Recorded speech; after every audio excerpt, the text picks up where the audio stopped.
नमस्कार दोस्तों। रामायण केवल एक ग्रंथ नहीं है बल्कि जीवन जीने की कला है। लेकिन क्या आप जानते हैं कि इसकी शुरुआत एक प्रश्न से हुई थी। बालकांड के पहले सर्ग में महर्षि वाल्मीकि नारद जी से पूछते हैं कि क्या पृथ्वी पर कोई ऐसा मनुष्य है जो सर्वगुण संपन्न हो। नारद जी उत्तर देते हैं, हाँ, इक्ष्वाकु वंश में जन्मे श्री राम। वे बताते हैं कि राम समुद्र की तरह गंभीर, हिमालय की तरह धैर्यवान और विष्णु के समान बलवान हैं।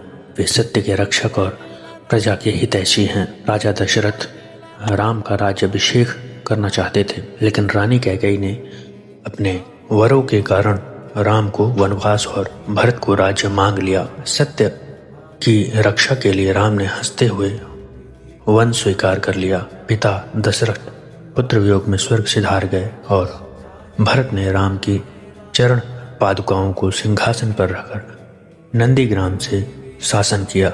दंडकारण्य में राम ने राक्षसों का संहार किया। शूर्पणखा की नाक काटने के बाद क्रोधित रावण ने मारीच की मदद से सीता का हरण किया। गिद्धराज जटायु ने माता सीता को बचाने के लिए प्राण न्यौछावर कर दिए। राम सीता को खोजते हुए शबरी के आश्रम पहुंचे और फिर हनुमान जी के माध्यम से सुग्रीव से मिले। राम ने बाली का वध कर सुग्रीव को राजा बनाया। हनुमान जी ने 100 योजन समुद्र लांघ कर लंका में माता सीता का पता लगाया और लंका दहन किया। समुद्र पर सेतु बांधकर राम लंका पहुंचे। भीषण युद्ध हुआ और अंत में श्री राम ने रावण का वध कर पृथ्वी को भयमुक्त किया।